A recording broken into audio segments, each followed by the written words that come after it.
evening, friends. Hearty welcome to today's study circle meet. Today we have chosen an apt topic: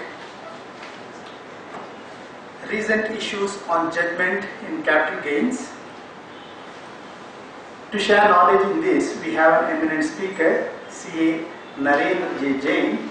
I request our branch chairman to escort the speaker onto the dais. And also welcome him in the floor, okay? Ladies and gentlemen, please welcome the speaker. Thank you, Chairman. Friends, it's my pleasure to introduce the speaker to the August gathering.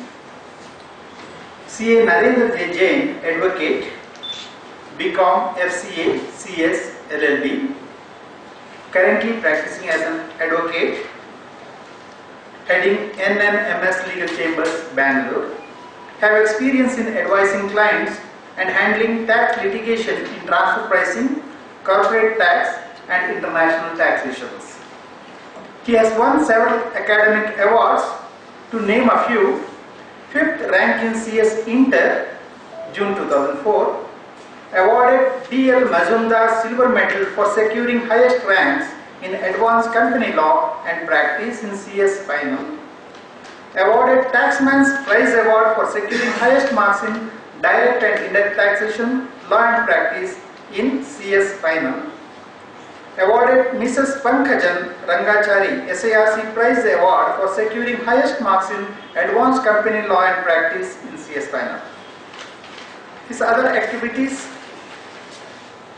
are authored book Analysis of Transfer Pricing Judgements published by CCH, co-authored book on Digital Commerce, an analysis of taxation aspects and emerging issues published by IFA Bangalore subchapter, made presentations at various seminars, workshops, etc. conducted by ICAI and other associations and colleges.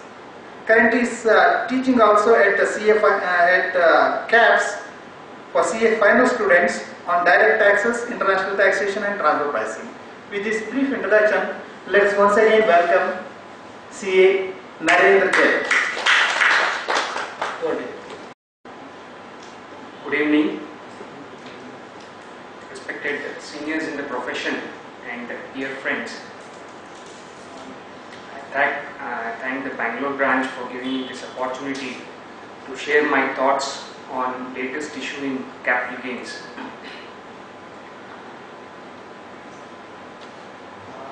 The income under the head capital gains, what we deal under section 45 onwards, is one of the important aspect in terms of taxation. The amount of controversies it generates is phenomenal.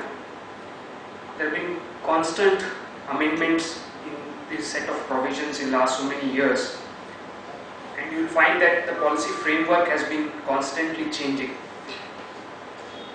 What I have tried to do is look at certain important amendments in 2018 by Finance Act 2018 and certain interesting recent decisions, though there are too many decisions to cover, but a couple of decisions I thought which are slightly different fact pattern and look interesting in terms of facts.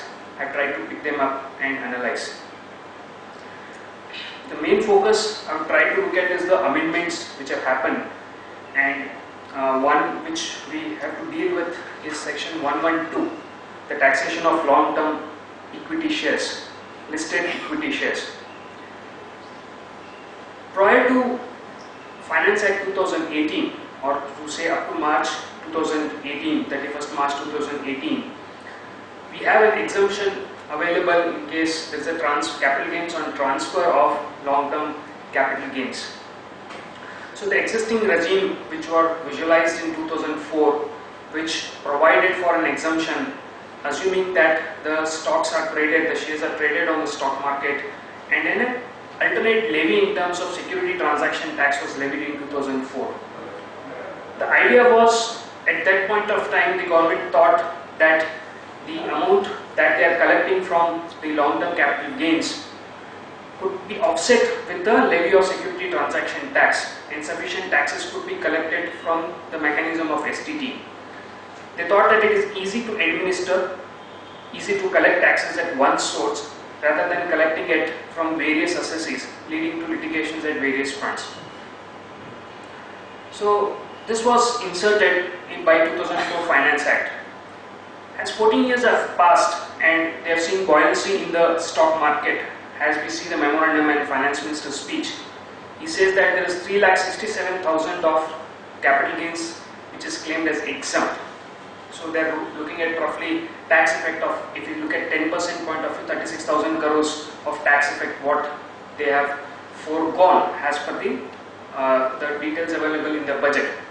So the Finance Minister says that it is necessary that we bring this to the taxation. Also, there is an observation saying that people have misused these provisions. We all know penny stock cases which are coming again and again at forefront, a lot of scams in that particular thing, or at least people have misused the provision to say and take the exemption benefit.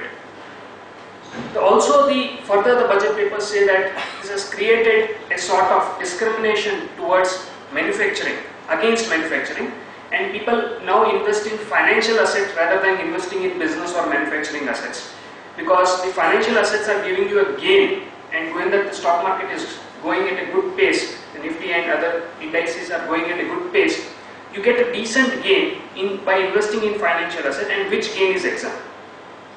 Going by certain of these theories which they have said, they have brought out in the budget papers, the budget Finance Act 2018 goes on to propose certain amendments and try and make this tax long-term capital gains taxable. At the same time, they have not deleted security transaction tax, which is retained as it is. So there is effectively double levy on the same transaction that we see. Now, whenever an amendment is done, as we have always seen, it leads to good amount of litigation in terms of interpretation and other issues connected with it. The same thing will happen with this 112 capital A also. Interplay of this section with various other sections, how it is going to pan out, how the taxation will happen within this section and other sections could be very interesting thing. Also, complication could arise because of the Finance Minister's statement that all gains up to 31st March will be grandfathered. That means any gains made on the listed securities up to the date of 31st March 2018 will be grandfathered. Now this is a very interesting provision which they have made in section 55. We need to understand that how it works. There are cases where this provision will fail in certain peculiar circumstances, where we suppose there are mergers or demergers, or there are conversion of from debentures to shares. So there could be cases where the indication given by the Finance Minister that the gain which is there, FMV which is there, or the gain which is there up to 31st Jan 2018 will be grandfathered and will not be taxable, may not really work in certain situations. Now what is the broad scheme? The broad scheme is the exemption under 1038 is withdrawn. They have inserted a new section 112 capital A. Now the new section is applicable to all assessees. There are certain exceptions, will come to that. The new section overrides 112. So if you look at 112, it still stays in the statute, and the index with indexation 20% rate and without indexation 10% option, that still remains with the assessee. So the interplay between 112 capital A and 112 will have to be seen. Also interplay between 112 capital 12A with other sections like chapter 12A, which is specific for non-resident Indians. So where that also remains in the statute, especially 115C, 115D, 115F, where there also the rate of tax is provided, the exemptions are provided under 115 capital F. So how this and that section will work will have to be seen. The new section is applicable in respect of LTCG arising on or after 1st April 2018, so it's applicable for financial year 18-19 onwards. Though the grandfathering is up to 31st March, 31st Jan 2018, the taxability of these provisions happens only after 1st April onwards. The conditions listed in this section will have to be satisfied. Once the conditions are satisfied, the rate of tax will be 10%. They are given a threshold of 1 lakh rupees. We will see how it works.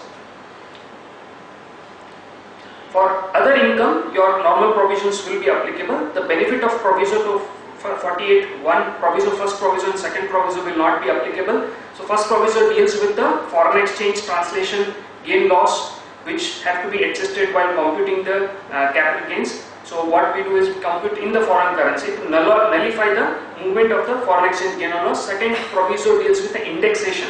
This is an important point that we have to keep it in mind. Now the cost of acquisition, and I think this is the most important part here, 55A-AC, 2AC. Now your cost of acquisition for these assets, if 112 capital A is applicable, has to be computed as per section 55(2) itself. So there could be situations where there could be a lot of issues arising because of the language used in 55(2). Where 112A is not applicable, for any reason the conditions of 112 capital A is not applicable, then how the capital gains will be taxable? Because 1038 is withdrawn, then you have to necessarily go back to 112 and do the taxation of that. We will see as we proceed further. Now, certain fundamental issues that we have to, before we go into the section, before we go into the text of the section, certain fundamental things are certain aspects that have to be looked at it. First, it will apply to all assessees. It will apply to all assessees. So whether it is an individual or whether it's a company or whether it is any other organization, the provisions of 112 capital A will be applicable.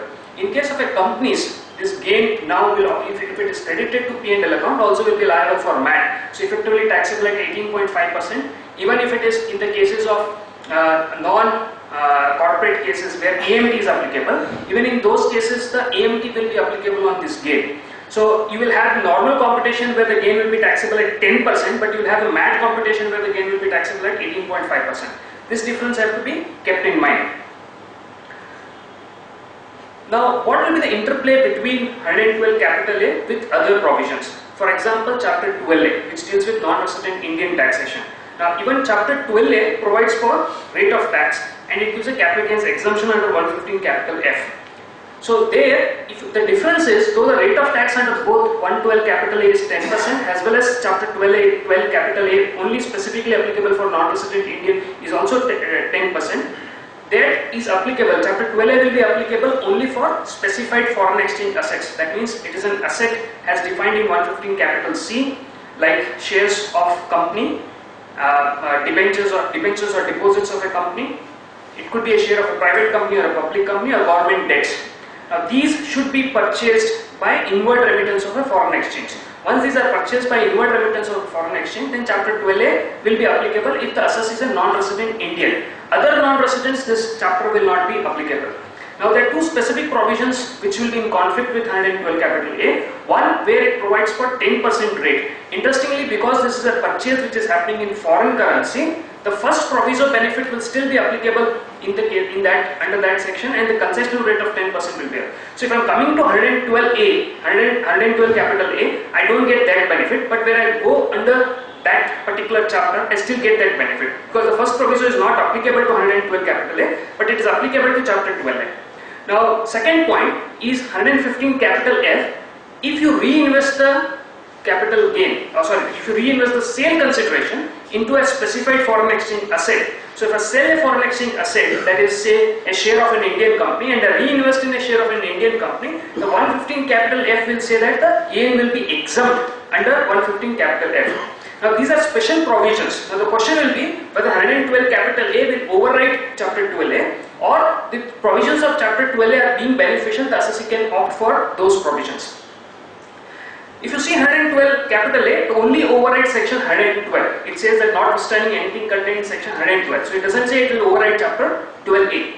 Also chapter 12A, if you see chapter 12A, it gives an option to the assessee to opt for normal computation or opt for chapter 12A computation, which is favorable to the assessee. That option can be exercised by the assessee while filing the return of income.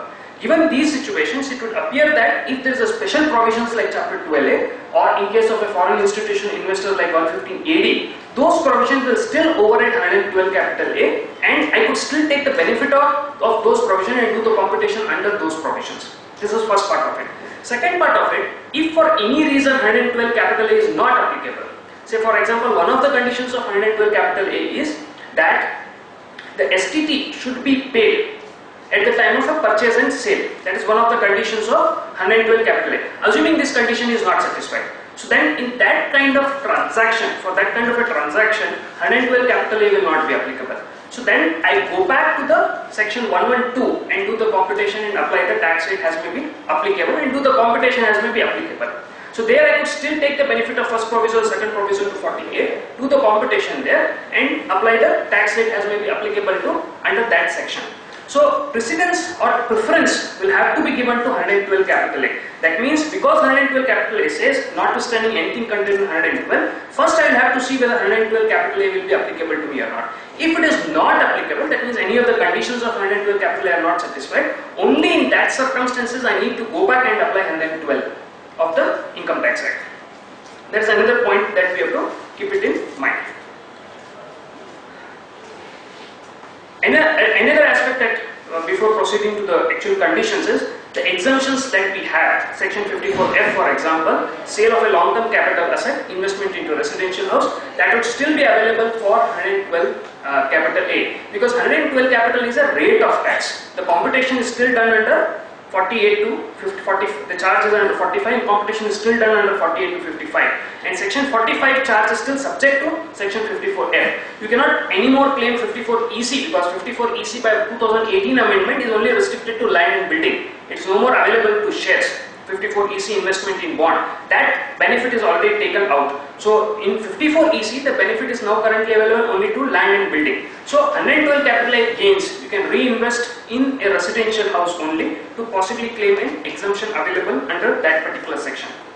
Another interesting issue that would arise is set off of losses, because this is taxable at 10%. Suppose you have gain of 20% in the residential house or land, etc. You do the index and tax it off for 20%.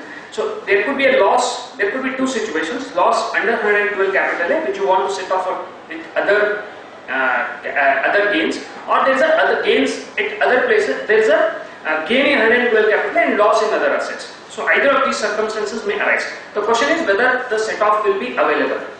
That is one aspect that we have to keep it in mind. Also, there could be brought forward losses which I want to set off under 112 capital A. Now here if you see that 70 subsection 3, which provides for set off of losses under the head capital gains, you will say that loss will be set off only under similar computation. So you can, if you want to set off a loss, that long-term capital loss, you want to set off with a gain, you can set off with a gain which is arrived at after doing a similar computation. Now it is important because the word is used, similar computation. If you see 112 capital A, the computation is completely different. Now here your cost of acquisition gets replaced by a different FMV as prescribed under 55. You don't get proviso, first proviso and second proviso to 48. So can the revenue argue that look, this computation for the assets which are covered under 112A, the computation is different, therefore I don't allow you set off of losses of other kinds, or vice versa. Okay? So if you look at this, there is a similar problem we had in 112 also.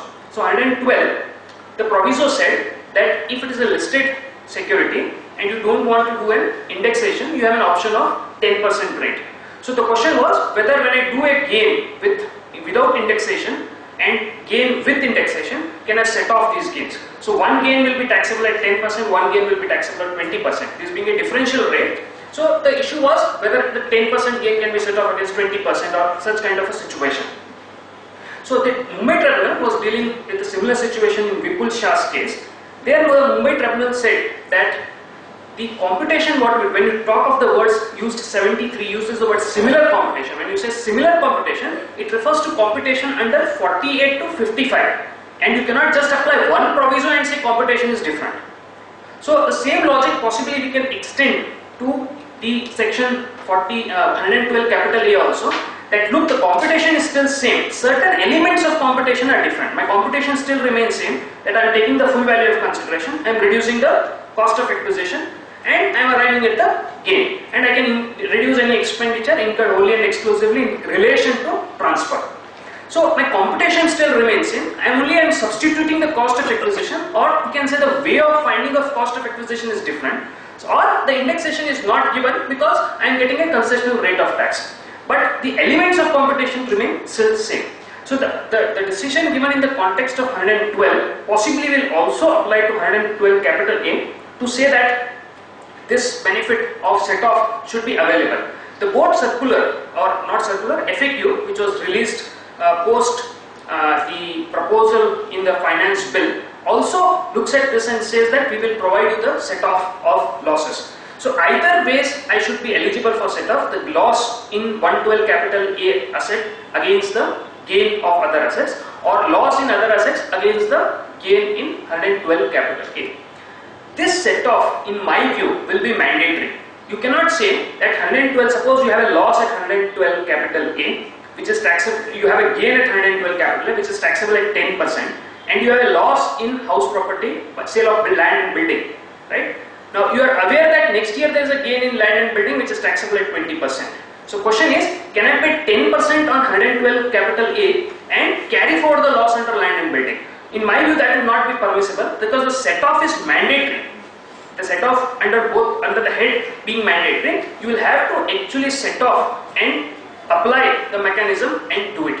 This will also be very interesting. Suppose you have a 112 capital A gain of 80,000 rupees. They are providing a 1 lakh exemption, that the taxability will happen post 1 lakh only. And suppose I have a loss under, say, on sale of land and building. Now this 80,000 is anyway not taxable because it is exempt. Or to say the rate of tax is post 1 lakh rupees. Technically it is not exempt because it is not part of section 10. This 1 lakh is still part of section 112 capital A only. The rate of tax is applicable if the gain is exceeding 1 lakh rupees. So can I say that because the 1 lakh limit is there, I will not set off this gain against the loss in other cases and carry forward the loss of other assets? Possibly again that may not be permitted, even though your gain under 112 capital A is less than 1 lakh rupees and there is a loss in other heads. Technically this gain of being less than 1 lakh rupees, though I don't have to pay any tax on this, mandatorily it will have to be set off against loss under for other assets, and then only you will have to see the computation of that. Another fallout of this will be section 14 capital A. 14 capital A today provides that if you have incurred any expenditure for earning exempt income, in those cases there will be a disallowance made as per the provisions of Rule 8D.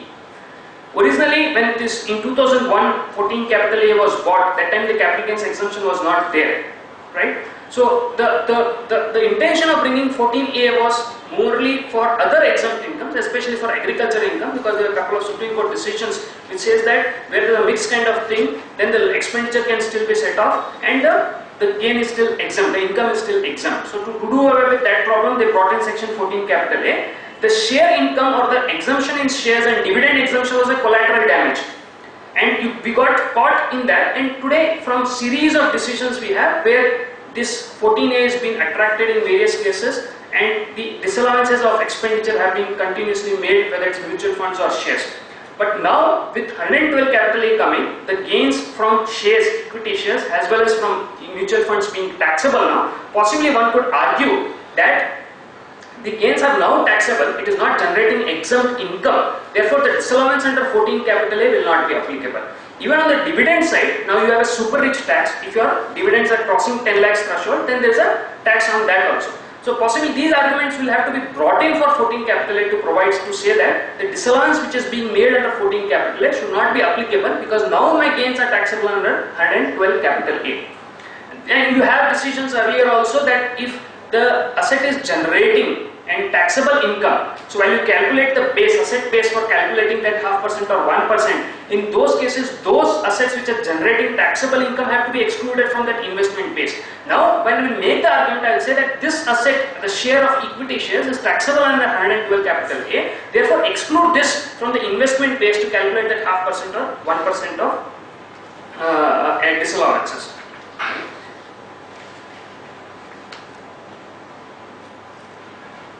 Coming to the text of 112 capital A 1, it gives certain conditions that under which 112A will be applicable. If these conditions are not satisfied, 112A will not be applicable. And as I said, if 112A is not applicable, you need to go back and see which would be relevant section under which it will be taxable. It could be 112 in case of a general category. It could be special provisions like maybe like 115 AD, etc. We'll have to see which provision will be applicable in those circumstances. So I need to see these are cumulative conditions. If these cumulative conditions of 112 capital A are satisfied, only in those circumstances, you would get an exemption. This particular section would be attracted. Now, what are these conditions? The new section will apply if all the following conditions are cumulatively satisfied. The total income of the assessee includes income chargeable under the head capital gains. So it should include the total income of the assessee includes income chargeable under the head capital gains. Now the question will come, if I have a loss, then whether 112 capital is applicable to me. And will it make any difference if it is a loss? So it says total income. Total income is always a positive figure. Total income cannot be a negative figure. We don't say total, we say income includes loss, but we don't say total income includes total loss. Supreme Court in Elphinstone Spinning and Weaving Mill, 40 ITR. So there, the argument, what I would try to drive is that if I have a loss, for example, if I have a loss, now 112 capital A does not give me indexation benefit. So if I come out of 112 capital A, I go to 112 where indexation is available to me. So if I have a loss, can I say 112 capital is not applicable to me, and therefore I go to 112 and possibly claim indexation, thereby carry forward higher amount of loss. That could be one line of argument which someone would want to take. But if you look at all the conditions cumulatively, unfortunately where the section is drafted and where the amendment is made in third proviso to 48, the third proviso to 48 has read with this creates this problem. So, but if we look at properly, because other conditions, if you look at it, they are saying that if there is an equity share, which is falling under 112 capital A, the third proviso 248 would restrict indexation, will say that you won't get an indexation if it is an equity shares referred in 112 capital A. Okay, equity shares or units of business trust. So if the third proviso will say if these are the asset categories, if they are referred in 112 capital A, in that cases you won't get the benefit of first proviso to 48 and second proviso to 48. So I don't get an indexation if it is falling in this. If it is not falling in this, then I can claim the indexation. So if I can say that it is not falling in this, I can still claim the indexation benefit. In certain cases that may still be favorable to me. Indexation after 20% may be favorable and 10% without indexation may still not be favorable to me. This is not an optional thing. Once I fall in 112 capital A, I have to do the computation as per 112 capital A and have to pay 10% without indexation. Okay, so total income of the assessee includes income chargeable under the head capital gains. When you have a loss, you don't really have any income under the head capital gains. So that could be possible argument, but it would get, if you see subsection condition 2 and condition 3, it may be slightly difficult as we go further to say that 112 capital is not applicable to me. The capital gains arise. Another point that here we have to look at it is the total income of the assessee includes income chargeable under the head capital gains. So if I am a trader of the shares, the question is whether the income is taxable under the head capital gains or under the head profits and gains of business or profession. It's an age-old issue which is there from many years to say that whether it is a capital gain vis-a-vis the PGBP. Before 2004 at least, there was not much of an issue, especially for short-term capital gains, because we do not have a concessional rate of 15% for short-term capital gains. At that time, because the STT was not there, we were offering it to 30%. So whether you offer it as STCG or whether you offer it as business income, it was not really making any difference. Post 2004, because the concessional rate of 15% came for STCG, people, though who were regular traders, try to shift their income and say that it is STCG, give me concessional rate of 15%. So there are numerous tests that how do you define that whether it is a business income or capital gains. Like whether you have your own funds or borrowed funds, what is the regularity of transaction, number of trades, nature of assets. Like there are decisions which say if you are investing in mutual funds, it is not PGBP. So these tests which we normally apply, this has nothing to do with this amendment, which test we normally apply to decide whether it is PGBP versus capital gains, test to still be applicable. So if it is falling under the head PGBP, then 112 capital is not applicable. I would go by my normal computation, which would anyway I would be doing it. The capital gains arise from transfer of long-term capital assets. So there has to be a transfer of long-term capital asset. So if it is short-term, still 111 capital A is applicable to me. Only where it falls in the category of 112 capital A, this provision will be applicable. The category of asset should be equity share in a company, should be unit of an equity oriented fund, unit of a business trust. Business trusts are REITs and InvITs, real estate investment trust and infrastructure investment trust. So which are defined as a business trust. If they are falling in that category, it is covered. Equity oriented fund have been now been brought into the tax. Prior to this, whether it was equity oriented mutual fund being equity oriented fund, there was no capital gains tax on it. If there was a dividend fund, if you are investing in a dividend fund, there was no dividend distribution tax also on that. Now with 112 capital A, the gain arising on equity fund becomes taxable. They have also levied 10% tax of dividend distribution tax on the distributions made by the equity mutual funds or other mutual funds to bring the distribution of dividend as well as the gain at par. Otherwise, if they had brought only 112 capital A and not tax the dividend distribution and then everyone would possibly move to the dividend funds rather than going for a growth funds. Now, by virtue of bringing DDT at 10% as well as 112 capital A, both at par, they have ensured that there is a parity between these two funds, and whether you invest in dividend fund or you invest in growth fund, the tax would possibly not be majorly different. So the asset has to fall in this category. If it is not falling in this category, say it's a listed debentures or a listed preference shares, in those cases the section would not be applicable. Say it's a listed debenture and transfer the listed debenture, 112 capital A will not be applicable. I go back to section 112 and see what is the taxation of that. Right? Then condition 4 would say, now these two conditions are at least the first condition which we would possibly primarily deal in our regular activity is the STT which has to be paid. Now look at this, in the case of an equity share in a company, the security transaction tax has been paid on both acquisition as well as transfer of shares. So if it is an equity shares, it has to be paid both on acquisition and transfer of shares. If it is a unit of an equity oriented fund or unit of a business trust, the STT has to be paid on transfer of such units. So if it is shares, both on purchase and sale I have to pay the STT. If it is the units, in that case we have to pay only on the sale. This is the provision. Now these conditions are cumulative. These conditions are cumulative. For the fourth condition there is exception, I will come to that. These conditions are cumulative. If any of these conditions are not satisfied, in that situation 112 capital A is not applicable to me. For example, if my sale is off market, which I am doing outside the market where the STT is not paid on that, then 112 capital A is not applicable to me. I go back to 112. If it is any other situation where STT is not applicable or not paid either at the acquisition or transfer, in those situations this particular section will not be applicable. I will go back to 112 capital A. Now for the fourth section, for the fourth condition, there are two exceptions. First exception is where the transfer is undertaken on recognized stock exchange located in International Financial Service Center, the GIFT City Ahmedabad, where it is located in there. So some of the browsers have their centers there and the transaction could be there, and the consideration for such transfer is received in foreign currency. So the second one is what would be relevant that we have to keep it in mind. The transfer in respect of a type of acquisition of equity share which is notified by central government in the official gazette. So here if you see the fourth condition, it said that on acquisition and on sale the STT should be paid. There could be a lot of acquisitions or a lot of transfers on which STT may not be paid or STT may not be applicable.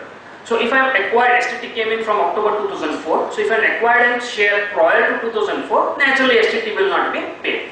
If the purchase of share is in a public issue, then naturally the STT will not be paid.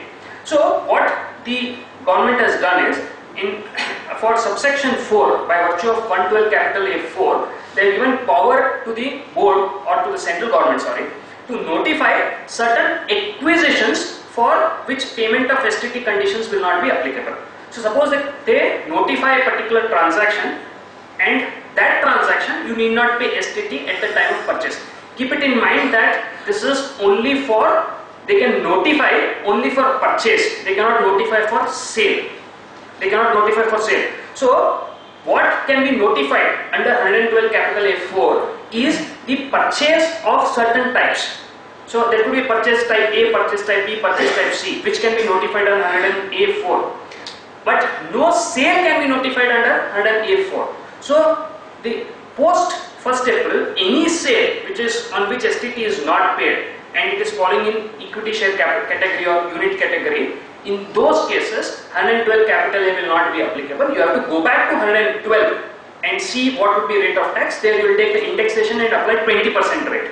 Here you will apply the 10% rate. So if there is a sale which STT is not paid, is straight away out of 112 capital A, possibly it will go to section 112 and it will not come to 112 capital A. In cases of purchases which fall in the notified category, then even if the STT is not paid on the purchases, those situations would still be eligible for, or those kind of transactions would still be eligible for 112 capital A. They have issued a notification which is still draft. They have not finalized the notification, but in the draft notification they have said that any purchases which are prior to 1st October 2004, you need not pay the STT. Any purchases which are post October 2004, in those cases you will have to see, those cases will be excluded only in certain circumstances, but two cases are specifically covered.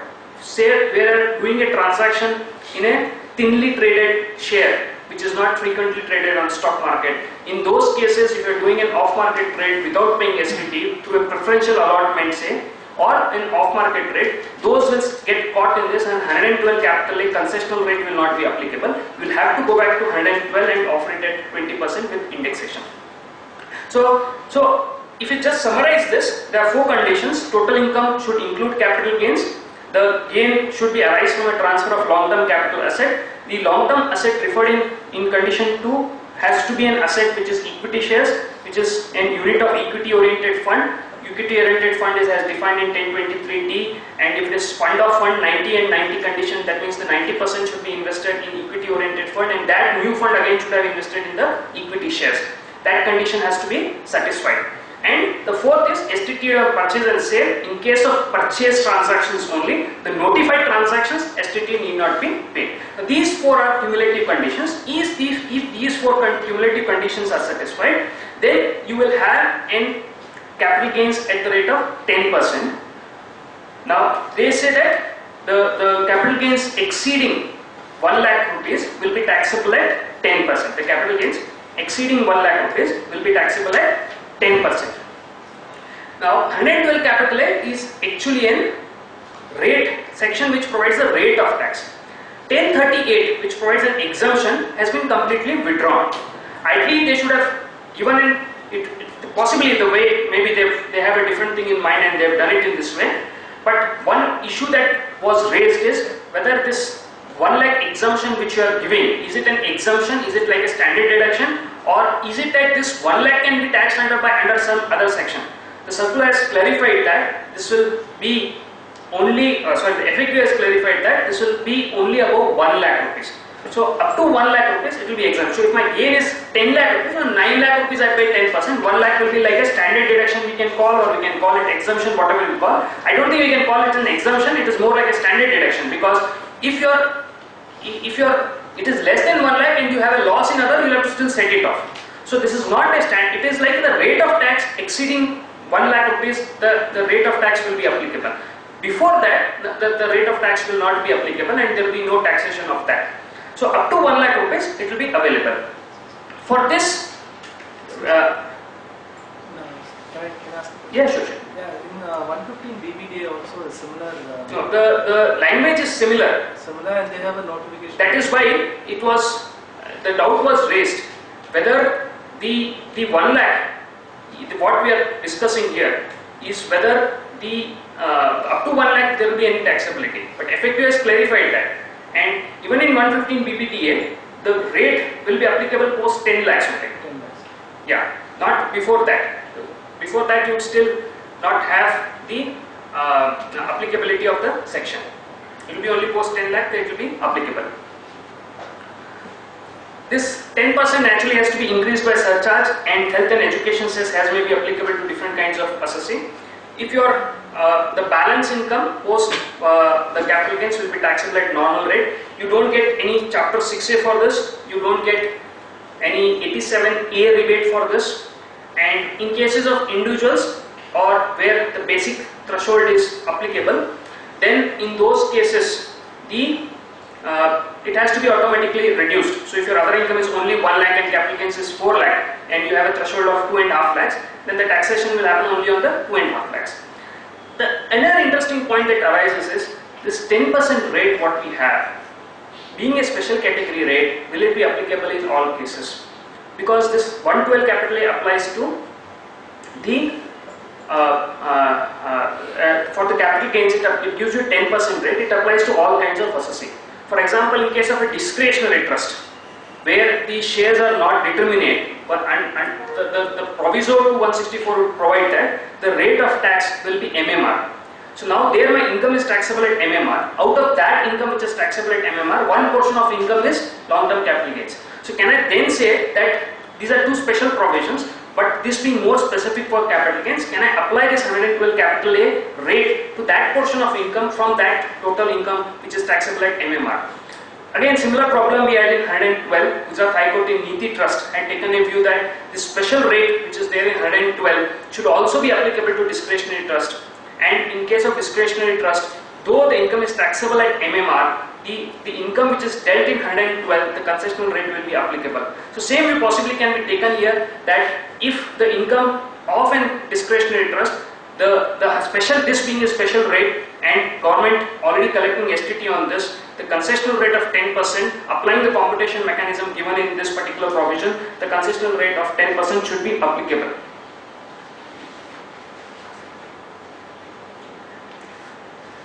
But as I have already stated that if it is falling in 115 JB or AMD in other cases, it will be part of your book profit, taxable at 18.5%.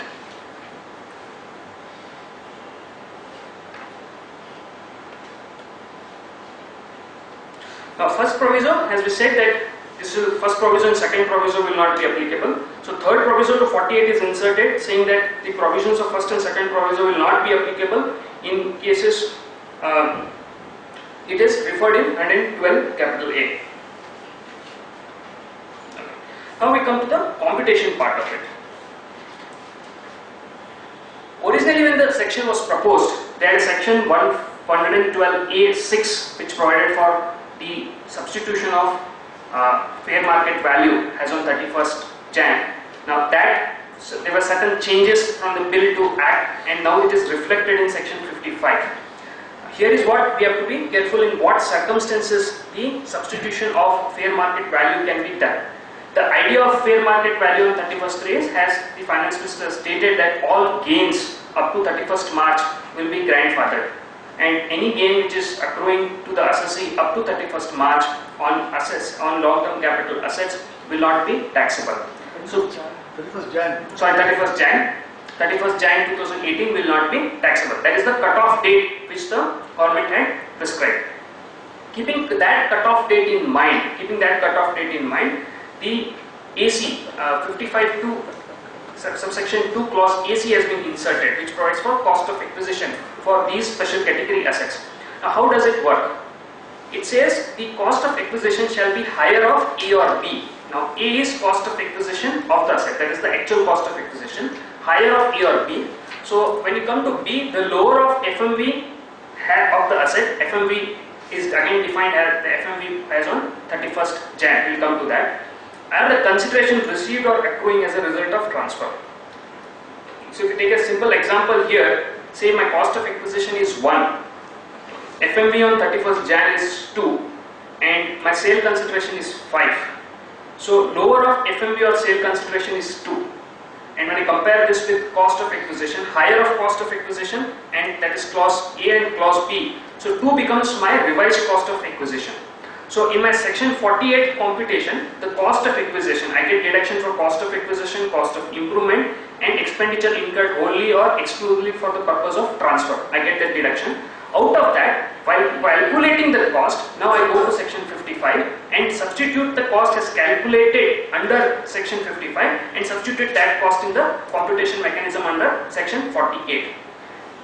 Now if we go to the situation 2, my cost of acquisition is 1, my FMV is 2, my sale consideration is 1.5. Now if that be the situation, if you go to the provision, it says lower of FMV or sale consideration. Lower of FMV or sale consideration. So the lower of FMV or sale consideration is 1.5 and revised cost of acquisition for the purpose of will be 1.5. So you don't, the capital gains will be nil. Now, though here the FMV is higher than sale consideration, the FMV cannot result in a capital loss.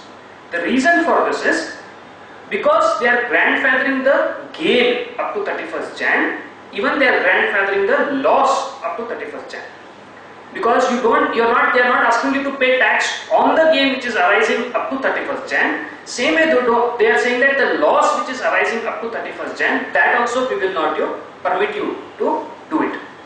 So if the sale consideration is less than FMV, then sale consideration itself becomes cost of acquisition, and the sale consideration is 1.5, the revised cost of acquisition is 1.5, so the capital gains will be nil. So this is a point that we have to keep it in mind. Every time we are going to do a computation for an asset which was acquired before 31st Jan 2018, this being the cutoff date, every time I need to go back and see what is the FMV on that date and compare it with my sale consideration. If my sale consideration is higher, then my FMV will become my cost of acquisition. If my sale consideration is lower than the FMV, my sale consideration will become my FMV, which I have to compare with my cost of acquisition.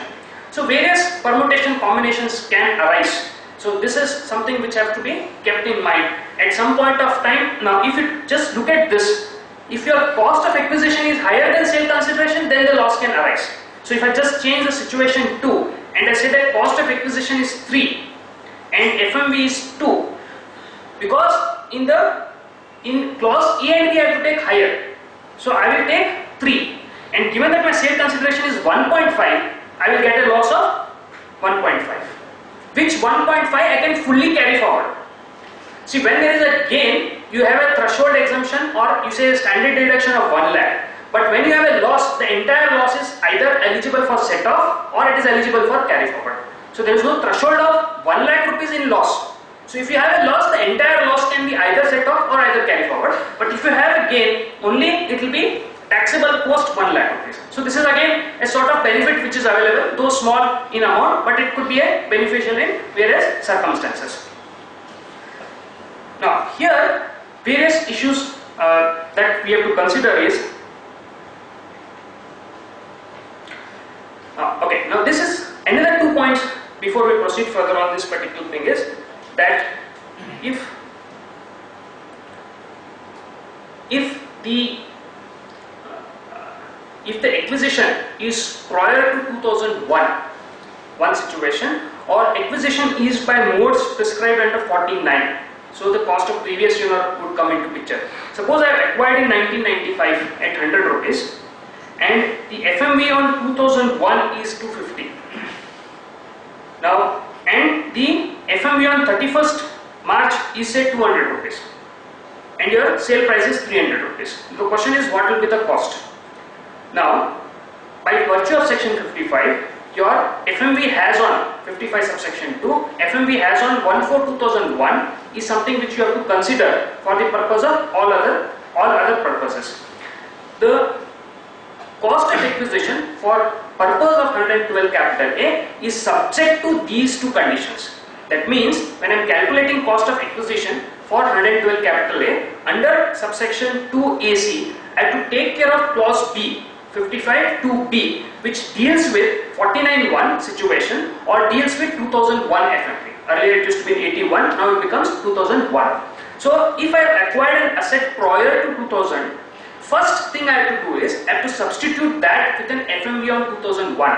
I will not make a direct comparison between FMV and my cost of acquisition.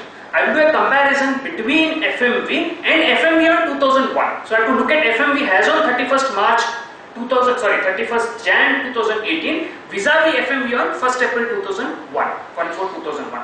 That is one. That would also be applicable where 49(1) kind of situations are applicable, where the cost of prior owner has to be taken, and by virtue of if the transactions or transfers are covered under 49(1). So this FMV that we take under 112 capital A by virtue of 55(2) is subject to these two conditions, and these two conditions have to be factored in your calculation. Especially if the assets are acquired prior to 2001, there could be certain benefit that would be available. The benefit would only be available if FMV on 1st April 2001 is higher than FMV on 31st March 2018, sorry 31st Jan 2018. So if my FMV on 1st April is higher than on 31st Jan, then that would be favorable to me. This could happen in various circumstances. For example, bonus shares, right shares. So your value actually on that particular day may be actually higher than the value which is currently there. In case of bonus shares and right shares also, for the subsequent shares, suppose the bonus are issued post 31st Jan, suppose they are issued currently, like for example Infosys bonus is coming up. So in those cases, suppose I have 10 shares of Infosys on 31st Jan, for those 10 shares, I got a bonus of another 10 shares, so currently I am holding 20 shares. Out of these 20 shares, I am say selling 15 shares. Okay, now I am applying FIFO method because these are demat shares. I will say for first 10 shares are referable to my original holding, and next 5 shares are referable to my bonus holding. Now for that first 10 shares, I get an FMV on 31st Jan 2018, which is the market price on that particular day, and therefore may result in actual loss for the first 10 shares. Okay. Now for the next 5 shares, the cost of acquisition by applying section 55 will become nil. So for next 10 shares, either I may have a short term or I may have a long term, depending on the holding period of the bonus shares. That has to be computed separately. This both, whether for a bonus shares or right shares, or maybe even for a split or consolidation, I will have to apply section 55 provisions and look into this, and what is the referable cost to that has to be computed as per section 55. Has to be computed as per section 55.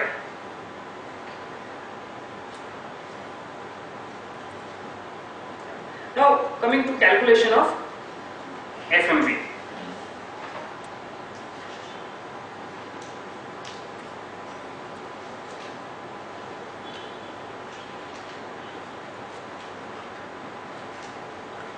For shares which are listed, there is not much of a challenge, but shares which are not listed on 31st Jan, there is where there is a very interesting provision that has to be kept in mind. For shares which are listed, shares or units which are listed on 31/1/2018, I will take the highest price quoted on 31st Jan 2018. If they are listed on multiple stock exchange, possibly I will take the highest price of any of the stock exchange, and I will say what is the highest price on that particular day. I will going to calculate that and do it. Same thing in case of an unit, I will take the net asset value. Where the shares are not traded on 31st Jan 2018, in those cases I will see the preceding day where it is traded, and that rate I will take. This is for listed shares which are listed on 31st Jan, that on 2018. But that would not be the case always. You would have various circumstances. Say the shares are unlisted, it's a private limited company and gone for an IPO later on.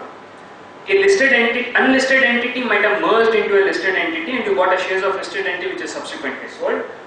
A listed entity might have got merged into another listed entity. Reverse situation, listed entity merged into unlisted entity.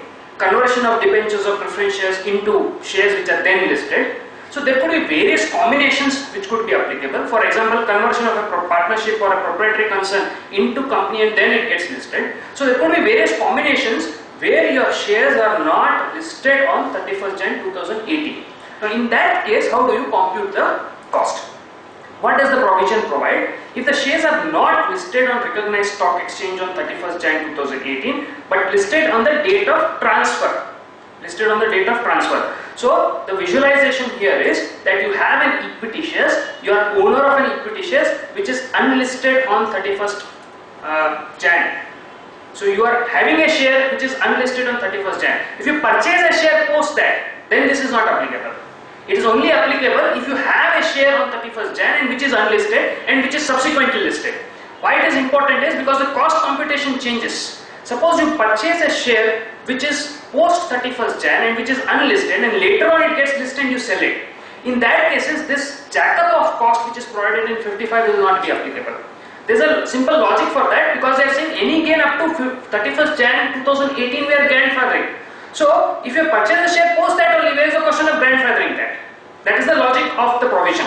But anyway, this is something which we have to keep it in mind, that if my share is purchased prior to 31st Jan 2018 and it is sold at the time of sale, it is a listed share. If that be the situation, cost of acquisition, suppose you have purchased at 100 rupees in 2005 and multiplied by cost inflation index of the financial year 17-18, multiplied by the FY 17-18 financial index and deducted by the CIA, cost inflation index of the first year in which the assets were held by the SSA, or CIA of 2001-2, whichever is later. Now 1-2 again, why? Because that is the base year. If you had purchased prior to 1-2, you would have anyway taken FMV of 1-2, assessment year 1-2, financial year 1-2, and you would have anyway taken that FMV, so you get indexation also from that particular point of time. The idea of this is that if it is an unlisted shares, for a listed shares they are grandfathering your gain up to 31st Jan. Now for unlisted shares, how to calculate FMV on 31/1/2018 is not known. And if you leave it to this for a valuation, there would be either the A would misapplied or either the assessee will misapplied, leading to a number of litigation. So they have thought it fit to provide a simple formula that whatever is your cost of acquisition, say in 2005 I applied it, purchased at 100 rupees, in 17-18 the index is X divided by Y, that becomes your revised cost of acquisition. That becomes your fair market value, FMV. Now given that you are doing indexation, the FMV is always going to be greater than cost of acquisition. If you go back to the old formula, you have to compare higher of cost of acquisition of asset and lower of FMV or consideration. Now if you forget the consideration, assume consideration is higher than FMV for a moment, in all circumstances the indexed cost will be your cost of acquisition. Because here you don't have an FMV which is listed on the market and you are applying the CIA, you are applying the cost inflation index, the FMV is always going to be naturally more than the cost. So in cases of shares which are unlisted at the time of acquisition, which gets listed at the time of transfer, in those cases always your index cost will be the cost of acquisition unless the sale consideration is less than the index cost. Hope this point is clear, right? Coming back to here, now the challenge arises in, this covers only situations where at the time of acquisition the shares are unlisted and they become listed later on. There could be various other circumstances also. Say for example, I am having a company A share which merges into company B which is listed. Now company B is listed always, so I cannot apply third point here which will say that shares are unlisted. Shares are actually listed. On 31 Jan also shares are listed. So company A, which I held it from 2005, in 2018 January, so say 2018 April, it merges into B. Now when it is merging into B, the share that I am selling is share of B, and share of B is still listed on 31 Jan. So I cannot apply clause 3 to do a cost inflation index. So what they have provided is equity shares which are listed on recognized stock exchange on the date of transfer and which become the property of the assessee, which become the property. So now I am getting share B in consideration of a share which is not listed on such exchange on 31 Jan 2018 by way of a transaction not regarded as transfer under section 47. So the cumulative conditions that we have to keep in mind here are that there is a share which is listed on the date of transfer. On the date of transfer it is listed. If it is not listed on the date of transfer, that means a reverse situation. A listed share merging, a listed company merging into unlisted shares. So my listed shares get replaced by unlisted shares. 112 capital is not applicable only. So I need not worry about that. But I am looking at a situation where I have a shares of an unlisted company A which is merged into a listed company B. So and B is listed at, so I am selling a share of a company which is listed at the time of transfer. That is situation condition 1.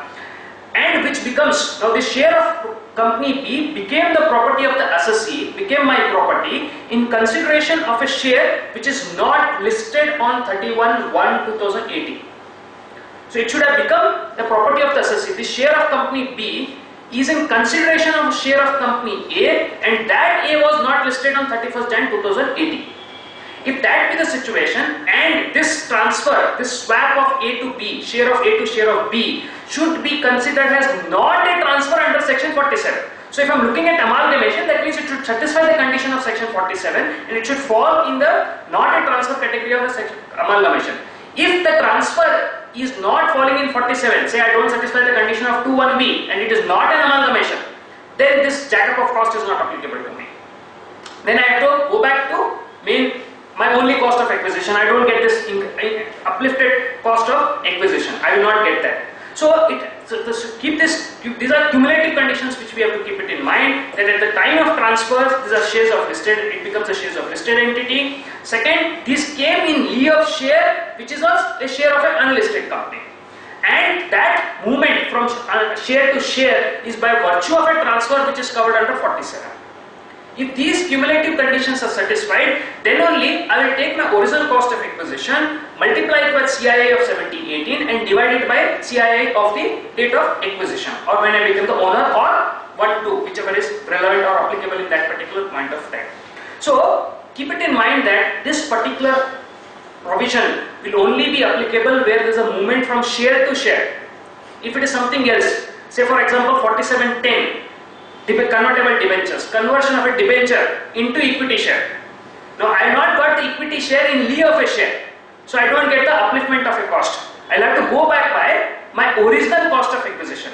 Only in those cases I will not get. This is pretty unfair because you are giving grandfathering for your objective is to give grandfather. The convertible debentures draw their value based on the underlying net worth or the equity shares of the company, because you know that this debenture is going to fetch me this much of shares, this is how it would have been traded.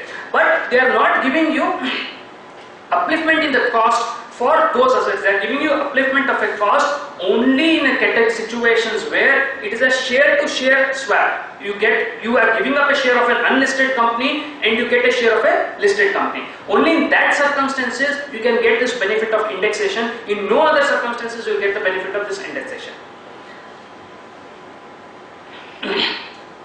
So this will be applicable. So it will not, and 47 has various other circumstances like conversions, etc.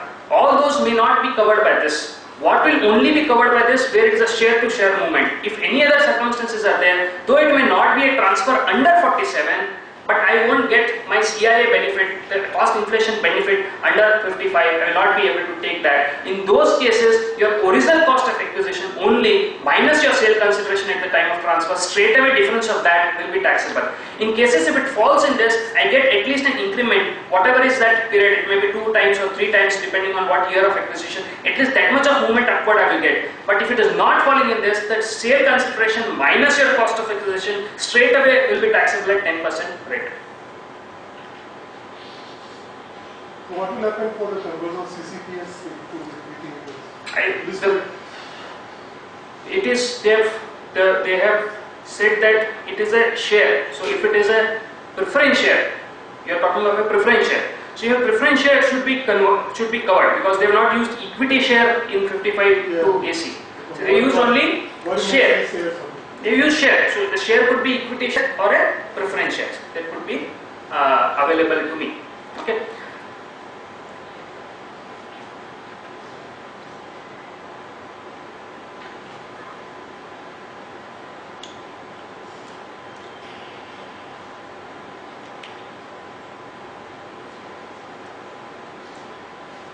Another thing is, it only covers unlisted share movement to a listed shares.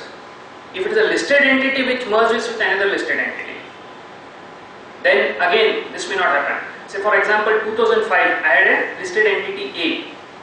This listed entity merged into another listed entity in 2008, say 2012. So in that cases, you will have to go by FMV of that second listed entity as on 31 Jan. You cannot consider anything else because the second entity is listed entity on the date of transfer. So only this is the cost the inflation would be available only in those limited circumstances which are prescribed in the statute. Beyond that, you would not be able to get anything extra. Now, if you look at the draft notification, in those cases they have prescribed certain situations where your acquisition, though you may not have paid STT on that, those will be covered in those notifications. So if my acquisition is falling in those draft notifications, we have to see how the final notification is there, but it is in line with old 1038 notification which was there. So if it is falling in that, in those cases, I will not to worry about the STT being not being paid on the cases of purchase. All purchases prior to 1st October 2004 will straight away get excluded. Purchases post 1st October 2004, at the time of acquisition, if they were not liable for STT, there is no problem. If they were liable for STT, but you do a transaction and actually don't pay STT. Say for example, there is a company which is listed, but it gives you preferential allotment. In that cases, it may be hit by the notification. Then it will not be covered by the exclusion available in the notification. Or if it is a listed entity and you do an off-market trade, in those cases, the notification will not come to your rescue. This 112 capital A will not be applicable. You go back to 112, do indexation, pay 20% of that. Okay, so that will be there. So if it falls in those excluded category under that particular section, under that notification, then there is no problem. And if it is not falling in that, then you have to go back to say 112 capital A will not be applicable. You go to 112 and apply that. This 55 section will come only in the case where it's referred to in section 112A, only in those cases. So CCPS will not be coming under that. Yes, I stand corrected. And even it says that it is equity share. 55. 2A it says equity shares. Yeah. Okay, fine. Stand corrected to that extent.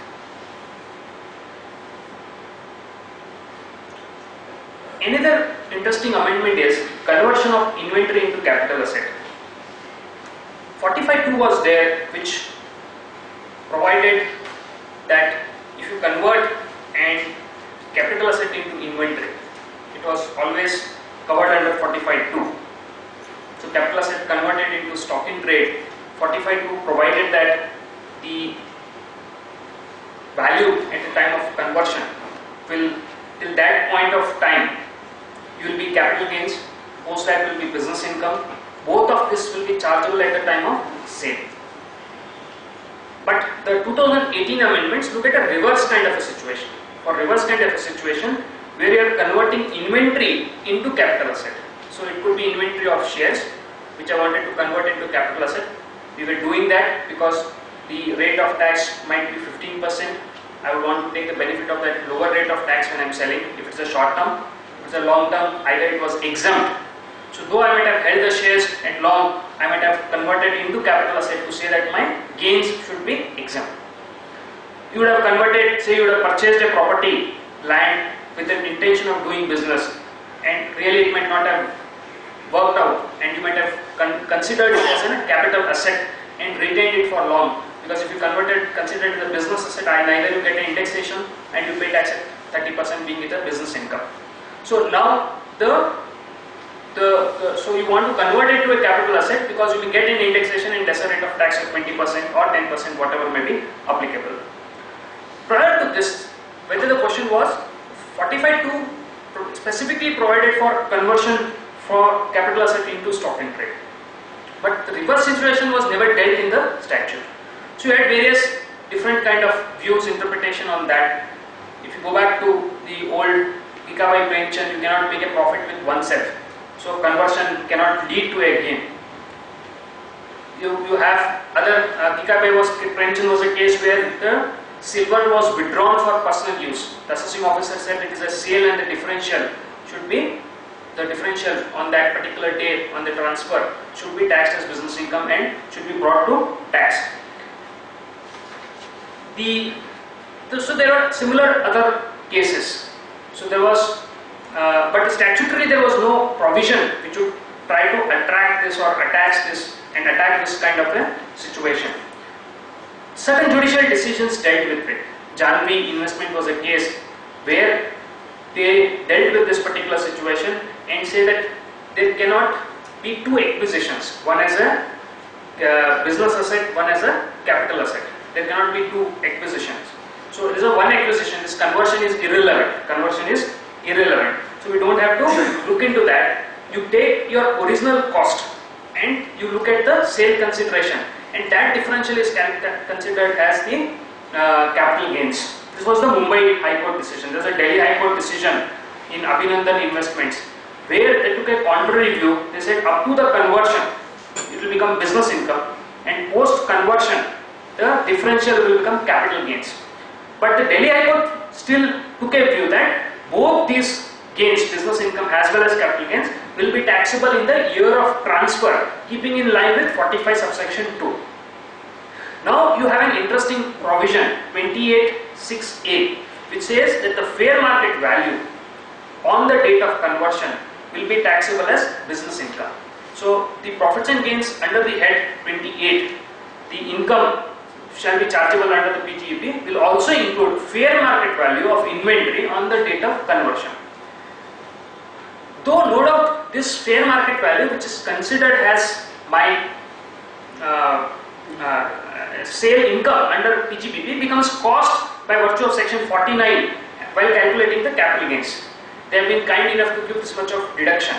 Your indexation also will start from the date of conversion to the date of sale. But the most important point is which year this will be taxable. Suppose I convert today in 2018 in inventory into a capital asset. Suppose I have a land which I convert into a capital asset. I am going to sell this in 2020 or 2022. Is the income taxable in current year? Now, where the provision read 28(6)(a), the way they read, just on conversion the income will become taxable. Just on conversion the income will become taxable. They have not gone by the logic of 45(2). There you computed the gain and kept it like in a freezer, which would then become taxable in actual year of sale. So both your business income and capital gains both become taxable in the year of sale. But here the way they have said is the income under the section 28 itself, they are saying that your income under head PGBP will include the fair market value on the date of conversion. Fair market value, you have to go back to the rules. 11UAB is being prescribed, a draft is provided which will be in line with 11UA. They will say that same NAV based calculation for 11UA will be applicable, and that will be there. But the main point, that is the taxation, whether it is in the year of conversion or whether in the year of sale. Okay. Now, if in the year of conversion itself is taxable, and if you look at the memorandum also, it is very clear from their point of view that they are targeting it in the year of conversion. Now, if you look at memorandum, it says the people have been deferring tax by doing a conversion. Now, where is deferring tax? Actually, there is no realization. It is just moving from one pocket to another pocket. There is no actual realization.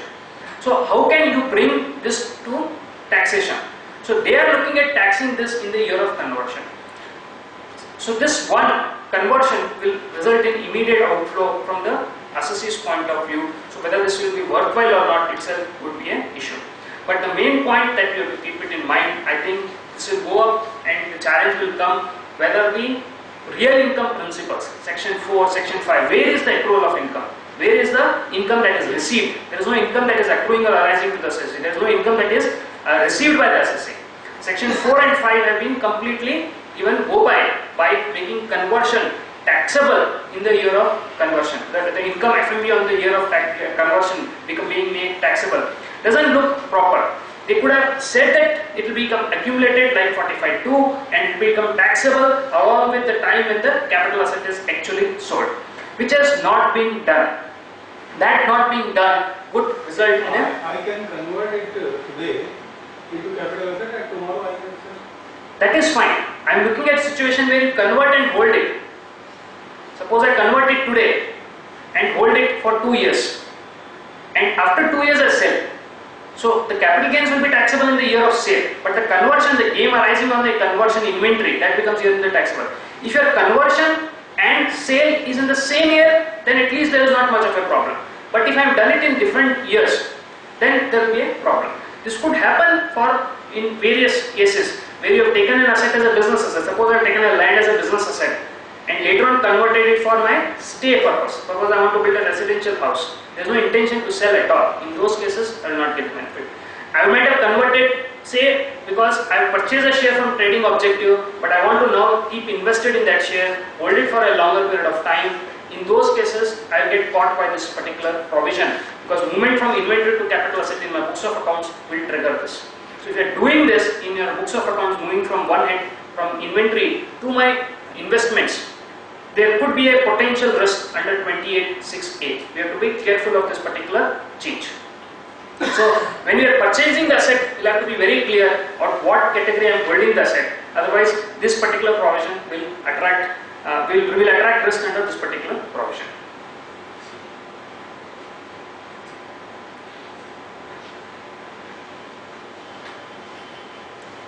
Another amendment which has been done by Finance Act 2018, a small amendment, is giving you variation of 5% on the 50C value. So earlier, if my declared value is 100 and 50C value is 102, that 2 rupees addition would have become my sale consideration.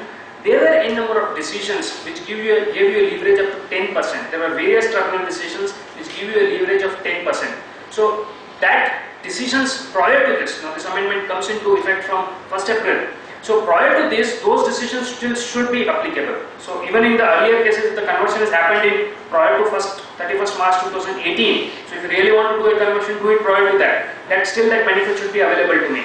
So in cases of variation post this, 5% will be available. In cases of earlier years, there are various tribunal decisions which have taken that view that 10% of declared value can be taken as a range kind of thing, and if the stamp value is within that 10%, then the additional declaration or capital gains will arise under 50C. That also is a small amendment which has been made. 54EC, till now you could have done for any long-term capital asset, whether it was long-term capital asset on sale of shares or land or building. Now, there are two amendments which have been made to 54EC. One amendment will say that currently from 1st April 2018, assessment year 1920, it will be applicable only for an asset being land or building. So if it is a specified asset for which 112 capital A is applicable, if there is a gain arising on 112 capital A, that gain will become fully taxable. You cannot invest in bond. You can only invest in a residential house under 54F. So this is a very important benefit which is taken away. So actually, if you look at the logic that these were long-term bonds with 3 years, now it has made 5 years. Government wanted the funds with a very lesser interest rate.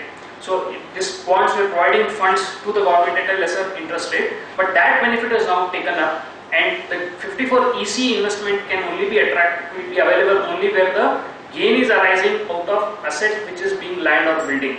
No other asset will be covered. Even if there is some other kind of assets like rights in property or any other different kind of rights, even in those cases you cannot go to 54EC. Only option left for the assessee will be 54F to invest in a residential house. Second, the lock-in period, which was 3 years, has been made as 5 years under the by virtue of 2018 amendment. So that also is something that we kept in mind. Now the funds will be locked for 5 years at a lesser interest rate. So you will have to see the yield really, whether it is worthwhile to go for an investment in 54EC bonds or whether it is worth investing in assets which are yielding a higher interest rate, and see whether that differential is really favorable. So if you invest for these bonds for a 5-year lock-in with a lesser interest rate, may not be really worthwhile, but go for an investment which yields higher interest rate, and that higher interest will offset the capital gains tax that one has to pay. So these were certain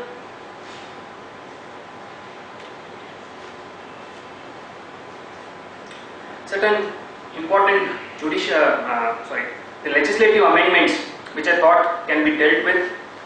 Now I picked up certain decisions which could be of interest. Slightly different fact patterns. I have tried to analyze some 3 decisions which we can see. You get a lot of decisions under capital gains, and certain areas are very common. So I have not gone to that JD. You will get decision day in, day out. And sir is there, expert here who can tell you all decisions. But I have tried to look at something different where the fact pattern is different and where we can see that certain interesting issues are there. We have a case of Gordon Das Garodia's case. It's a very interesting decision on sale consideration.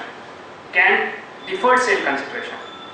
When you have a deferred sale consideration, what is taxability of that? How it is taxable? You have deferred sale consideration in various circumstances. Many times, especially if it's a startup or a sale of a company, you sell the asset in year 1 and you get X. The sale agreement will say that the balance amount Suppose the sale is for 10 crores, you get 8 crores or 7 crores in the beginning, and the balance amount is linked to certain performances, and those performances are contingent in nature. Like if the company which I am acquiring reaches so and so profit level, I will give you additional consideration.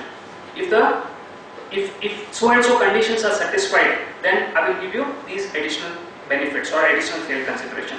The question is, how do you look at this deferred consideration?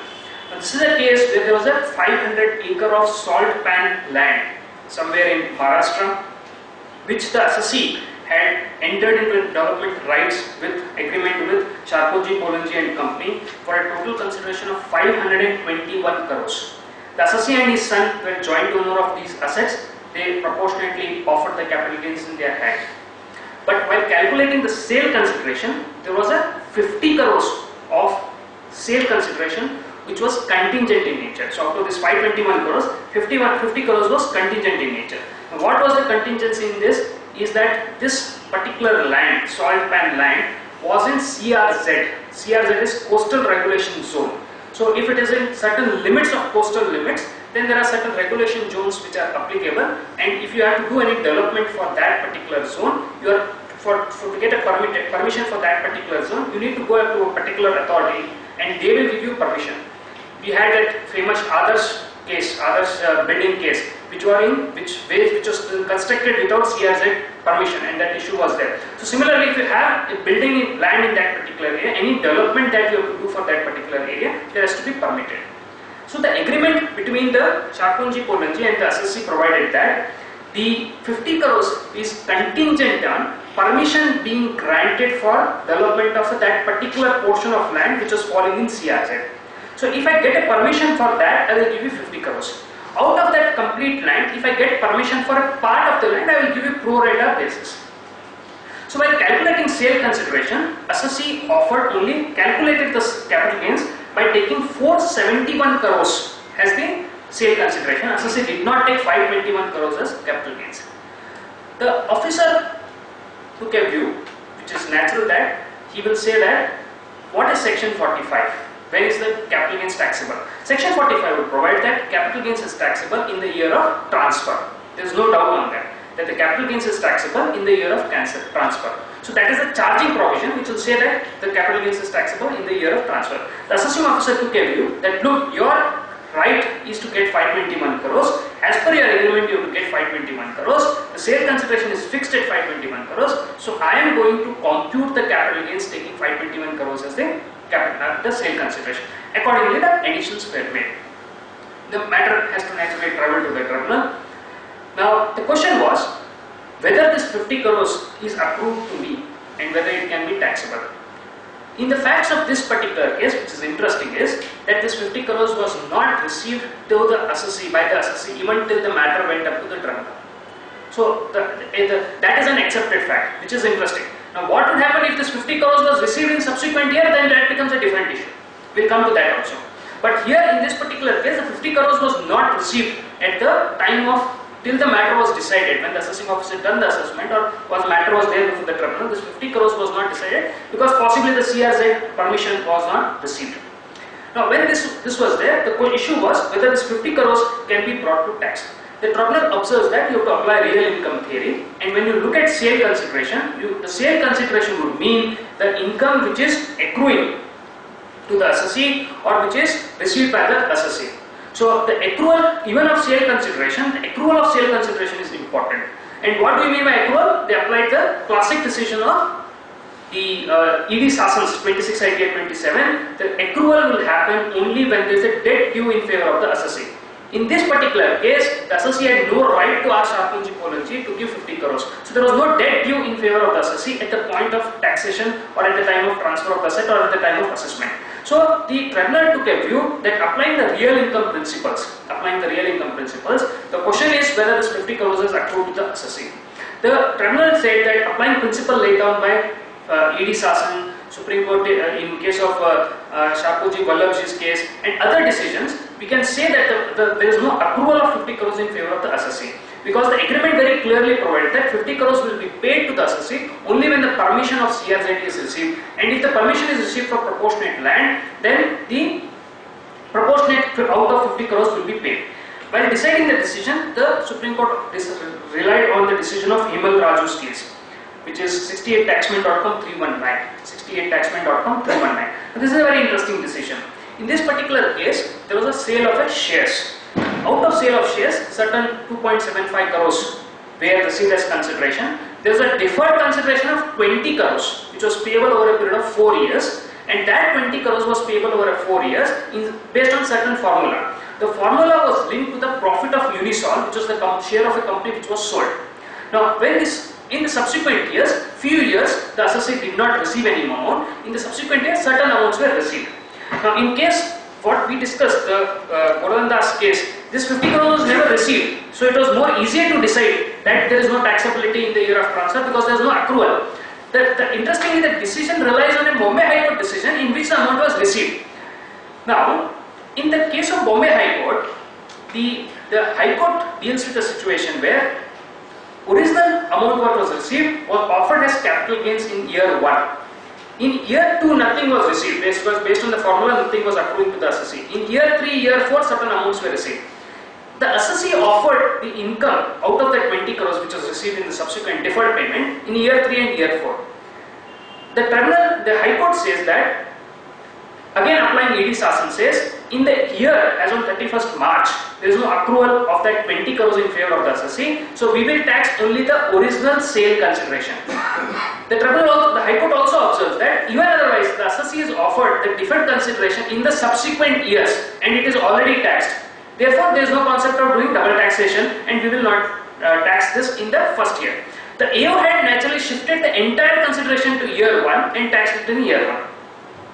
Now, where you have received the money subsequently, which is referable to transfer of capital asset, which year should it be taxed? Should it be taxed in the year of the capital asset or should it be taxed in the year in which I actually receive it? If I tax it in the year of receipt, should it be taxed as capital gains or something else? Because in the year of receipt, say in year 3 or year 4, there is actually no transfer.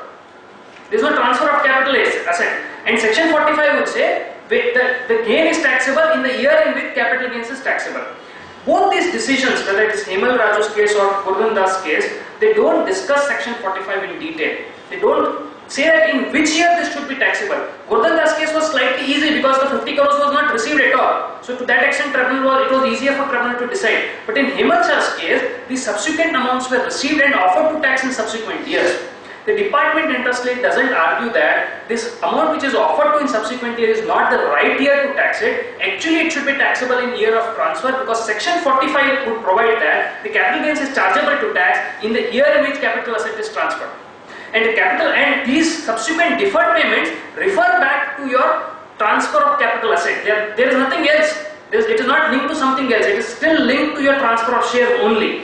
And when it is linked to transfer of shares, ideally going by literal reading of section 45, it should have been taxable in the year of transfer of capital asset.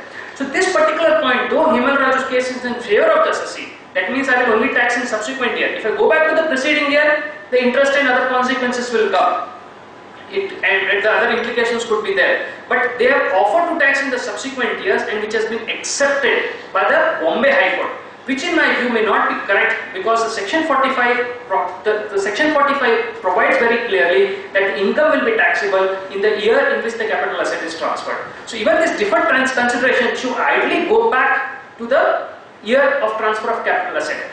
There could be huge amount of practical difficulty because of this, because if you receive in year 4 or 5, the really department may not have a right to go back, open those assessment in certain cases. It may have a right to open those cases, it will not have a right to open those cases. So all those practical difficulties will be there. Even if the assessee wants to offer the income, revised return may not be possible to find. But going by currently has the section 45 stands, it is referable to the transfer of capital asset. It has to go back to the year of transfer of capital asset. It cannot go to a different year. In case of compulsory acquisition of the asset, there is a specific provision because the enhanced compensation is received. It would have been good if there was a similar provision in statute which says that any deferred consideration will be taxable at the year of transfer and cost of acquisition will be nil. But there is no parallel provision for this. There is a specific provision for enhanced compensation. And even 155 if you go, if the enhanced compensation is reduced, there is a provision to reduce the capital gains also. Okay. but there is no such provision for deferred consideration in other circumstances. That deferred consideration enhanced compensation only for acquisition of property is covered. So other circumstances 45(1) only will have to be applied, and 45(1) would possibly say does provide that it will be taxable in year of transfer.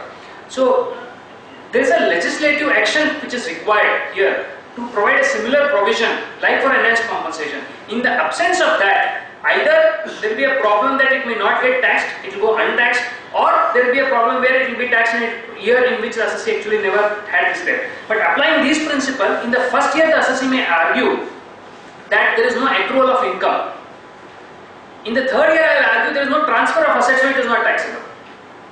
So there would be this imbalance in terms of how the income will be taxed. So there is a legislative action which may be required here for bringing it to a proper taxation. So this is one interesting decision which I thought we could look at. So another decision of Delhi High Court which deals with the computation of computation of capital gains. The section 48, I look at sale consideration, I give a deduction for cost of acquisition or index cost of acquisition. I get three deductions: cost of acquisition or index cost of acquisition, cost of improvement of the asset, and expenditure incurred wholly and exclusively for the transfer of the capital asset. Only expenditure which is incurred wholly and exclusively for the transfer of capital asset is allowable. Okay. What does this particular, the third limb mean? Wholly and exclusively for the transfer of asset is what this particular decision dealt with. Given that section 37 uses a very similar language, expenditure incurred wholly and exclusively for the purpose of business. So there's a parallel which has been drawn in this decision, and that is what is interesting in this decision. Otherwise you find very many cases where your expenditure which you incur, for example, you see a series of decision on PMS, portfolio management scheme. The PMS fee which is paid, they are saying is not a deductible expenditure. They are saying, is it a cost of acquisition of asset? No. Is it a cost of improvement? No. Is it a cost incurred or expenditure incurred wholly and exclusively for the purpose of transfer? The PMS fee is for advising you where to invest, not to invest, when to sell or not to sell. It is not incurred in connection with transfer. So they are not allowing that expenditure. Like many, you will find various kind of expenditure that will be there. Interest cost is another case where you will find that there is no provision. Could I borrow funds and invest it for a short period or for a long period? There is no provision for me to claim that as reduction, and naturally I will have to shift it to business income if I want to claim that as a reduction. This decision slightly looks at an interesting way in which it has been done. The facts of this particular case are that there is a assessee who has entered into a tripartite agreement. There is a property which is tenanted by certain persons. So there is a sale value agreed that this is the amount which will be given. So 45 lakhs was paid to tenant and 55 lakhs was paid to the assessee. So it's a tripartite agreement between purchaser, tenant and the seller. So buyer, purchaser and seller. The seller, prior to this, couple of years back in 1889, had entered into a agreement to sell with one Mr. Anil Kumar Sharma, and for 15 lakh rupees. The same property was agreed to be sold at 15 lakh rupees. Out of that 15 lakh rupees, 7.5 lakh rupees was received as advance by the assessee. The condition was in the agreement to sell was the assessee will undertake, the Kaushalya Devi here will undertake to vacate the property, vacate the tenants and give possession of the property unencumbered by any charges. So we will give a full possession of the property. This has to be done in a maximum period of 3 years. If it is not done in a maximum period of 3 years, the assessee will pay liquidated damages of 25 lakh rupees to Anil Kumar Sharma. So 7.5 lakh rupees was received, some portion in check, some portion in cash by the assessee Kaushalya Devi. The assessee could not vacate the tenants and the 3-year period had lapsed. Post that, a new buyer has come who undertakes to vacate the property himself and is paying 45 lakhs to the tenants and 55 lakhs to the assessee. 45 lakhs paid to the tenant, not much of an issue because it is directly paid to the tenant, and it goes as improvement of the title of the property. So we can say it's a cost of improvement of the title. There was not much of issue. The department did not attack that 45 lakhs. While calculating the capital gains, assessee claimed deduction for liquidated damages paid to Anil Kumar Sharma of 25 lakh rupees. The assessee said that my consideration is 55 lakh rupees, for 25 lakh rupees paid as expenditure for towards sales, and the balance cost and index cost is to be taken. The question before the end 7.5 lakh rupees also was paid to Anil Kumar Sharma. So that was anyway recipient payment which was knocked off. In fact, assessee claimed deduction for the 7.5 lakh rupees also. Now, what the assessing officer does? Assessing officer does that this 25 lakh rupees is a liquidated damages. It is not an expenditure incurred in connection with transfer. So he says this 25 lakh rupees I am not going to allow you as a deduction for expenditure. He disbelieves the agreement to sell where 7.5 lakh rupees was received. He says that is not genuine. The stamp vendor's name is not there. His date is not there. I don't believe this this agreement of original agreement of selling to Anil Kumar Sharma and you paying liquidated damages. I don't believe any of this. After disbelieving the agreement, he takes that 7.5 lakhs received by the assessee reduced from the cost. Though he disbelieves the agreement, but still he reduces 7.5 lakh rupees of the cost. Because 55 would provide that if you receive any money earlier prior to the amendments, now there is an amendment which becomes your income. But prior to the amendment, if it is forfeited, then it goes to reduce your cost, which is provided. Now the amendment is there in the section. That's a different issue. So he does this action. Now, when the matter as naturally travels above, the question was whether this 25 lakhs, can you say is an expenditure incurred only and exclusively in connection with transfer of capital asset? Is it an expenditure incurred in connection with transfer of capital asset? Now, the High Court looks at a couple of things, the words wholly and exclusively and in connection with transfer. They say when you are interpreting this particular phrase, you have to go back to section 37. And what is the meaning of these words in section 37? In section 37, the meaning of these words is that you have incurred this expenditure for the purpose of earning income. You have incurred this expenditure for the purpose of earning income. Under section 37, any deduction I'll get a deduction for any expenditure if it is incurred for the purpose of earning income.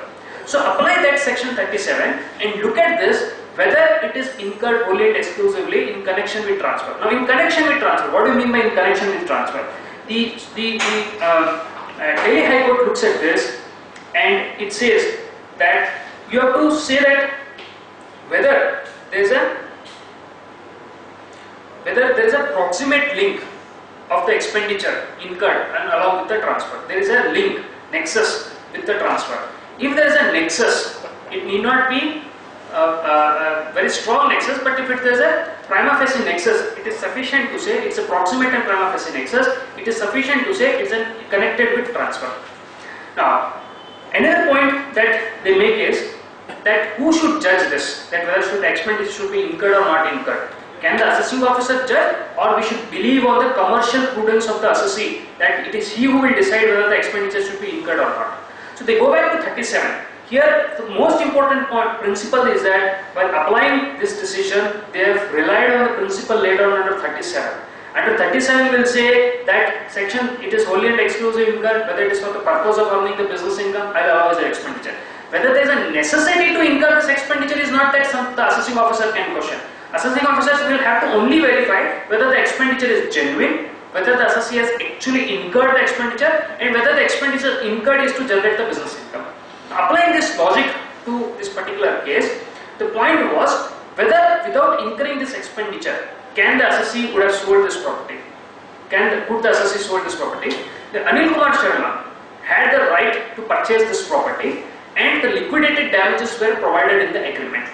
Under section 20 onwards of Specific Relief Act, even if the liquidated damages are prescribed in the agreement, even if a monetary consideration is prescribed in the agreement, still the other person, other party can still enforce the agreement. Just because a monetary consideration is given doesn't mean he gives up his right. It doesn't mean he gives up his right for that property. So the Anil Kumar Sharma here in this particular case still had a right to acquire or enforce the specific performance of conveying the title of the property in favor of Anil Kumar Sharma in his favor. So he could have forced the assessee to say that you convey the title of the property in my favor.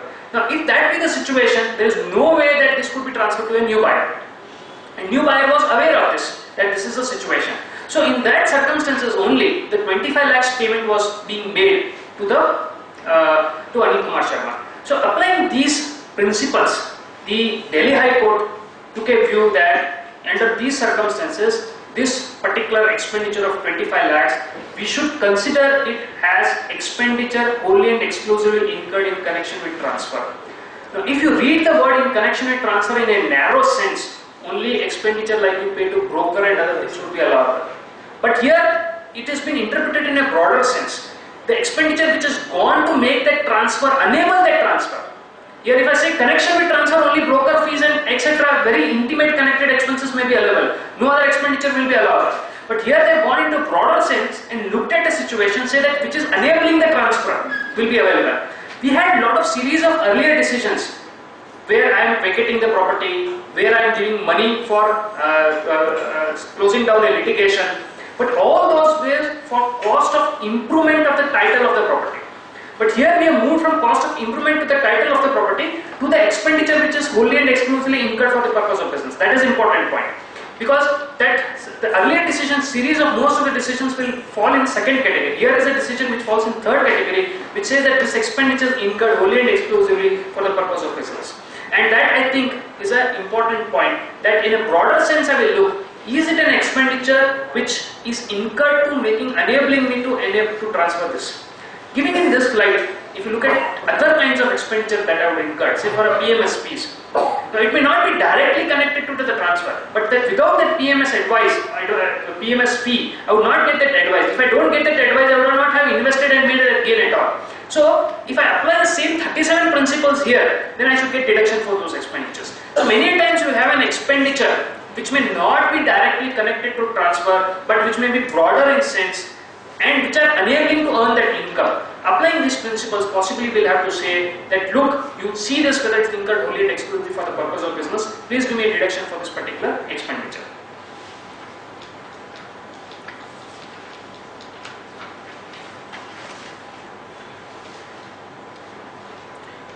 So another not very pretty simple principle laid down, but what is interesting is the way the decision went through. There is a transfer of shares. We have 47(4) where you transfer from wholly owned to wholly owned subsidiary is not regarded as transfer. Now what happens if I transfer to a step down subsidiary? So I have subsidiary A and E has subsidiary B. So I am saying I am A and I have subsidiary B and B I have a subsidiary C. Now there is a transfer from A to C. When I transfer from A to C, the situation is whether 47(4) is applicable. So 47(4) would say if you transfer to a wholly owned subsidiary, it will not be regarded as transfer and no capital gains will be chargeable of that. What is interesting in this particular case is, there is a transfer of this kind which is happening. When the assessee files a return of income, the assessee says that based on a particular computation mechanism, assessee declares a loss. Based on a particular computation mechanism, assessee declares a loss. And assessee wants to carry forward that loss. Assessee does not take a plea that it is not a 47(4), it is a 47(4) item, therefore it is not chargeable to tax. The assessing officer changes the mode of computation and converts the loss into gain. Converts the loss into gain. And now he says that it is taxable. The CIT has dismissed the bill, matter travels further. When it comes to the tribunal, the assessee argues that it is not, whether it is a 47(4) item, is the tribunal deals with it. It's a very interesting situation because if 47(4) is applicable, even your loss is not allowable as a deduction. And if 47(4) is applicable, neither the gain, neither the loss will be allowable. The assessee's original intention was not to treat under 47(4) because he filed a loss return and wanted to carry forward the loss. The tribunal took a very simple way out of this problem. They said we have a Bombay High Court decision which says subsidiary of subsidiary is also a subsidiary, and therefore this particular principle, I will say that it is a 47(4) item. There is a Gujarat High Court decision which is contrary, which will say that subsidiary is not a subsidiary and you only look at the first level subsidiary and step down subsidiary is not covered. But I will not follow the Gujarat High Court decision, I will follow the the Bombay High Court decision, which is jurisdictional High Court decision, which is there, and I will say that a transfer to a step-down subsidiary is also not a transfer under 47(4). So the gain is not taxable, but I don't also have to deal with the loss of the assessee, because now it is not a transfer at all, even the loss of assessee is gone.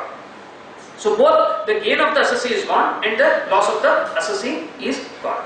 So it's a way the case has travelled. The assessee originally files a loss, and then when there is a taxability, you change the stand and say it is not a transfer under 47. Assessee possibly thought it doesn't make a difference. If my subsidiary in future sells it anyway, you get the cost under 49(1) of the previous owner, and that would be the basis for computation, and you will proceed further. So just an interesting fact pattern which I thought may be relevant for discussion. So these are the certain case laws and judicial pronouncements and legislative amendments which I thought would be relevant. I tried to deal with this and look at it in a different way to say that what could be the provisions. Naturally, any amendment comes with a challenge, comes with a new set of a problem. The amendment under 112 capital A will be one such. The conversion of inventory into capital asset will be another such amendment, which could create a huge amount of problem. If anyone wants to share any thoughts or any questions, you can take it. In case of capital gain, deposit long-term capital gain deposit capital gain account. So we have not fulfilled, not sunsetted the extensive house. So what is the consequence at the end of the?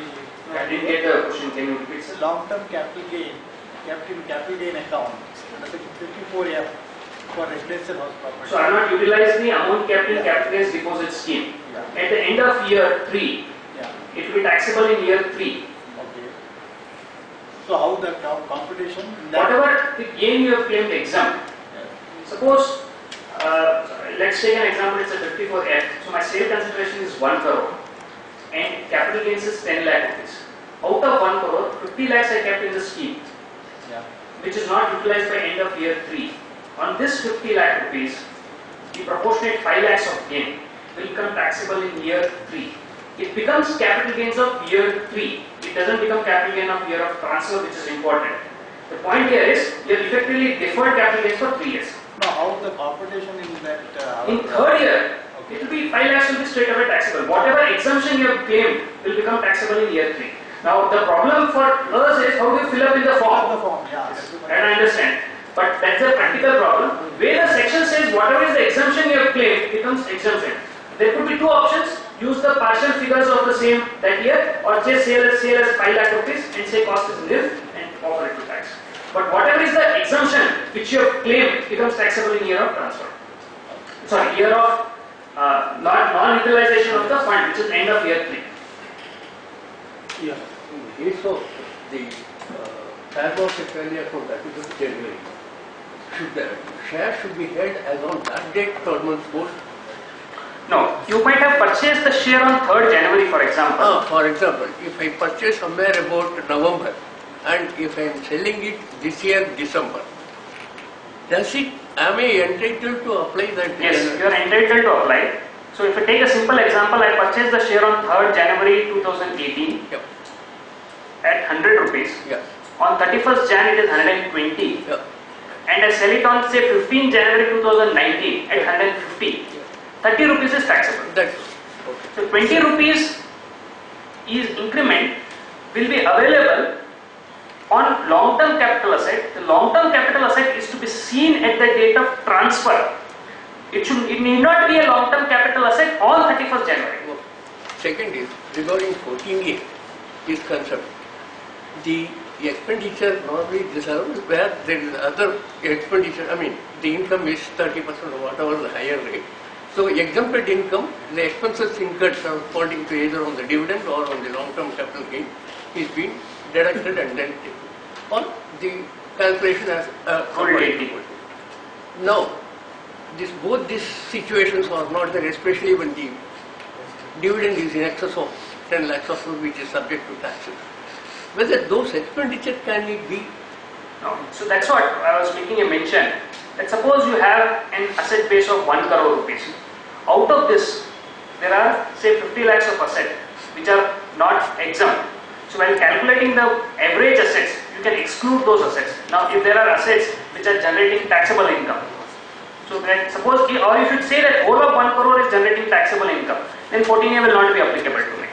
So if I am saying that while I am calculating the investment base on average investment on which I have to apply this 1% or earlier 0.5% and now 1%, in those cases the assets which are generating taxable income will have to be excluded. The formula will have to be reworked and only assets which are generating exempt income will have to be taken. So there is one assessee who is resident in India. He got ESOP from a company which is listed in USA. That is the parent company of the Indian company, but he is working in an Indian company. So at the time of getting the ESOP, the company deducted the perquisite value of the ESOP. Now he sold some of the ESOP shares in the US stock exchange through some broker in 2015-16 and 16-17. So now in the 17-18 he transferred 50% of the amount to India.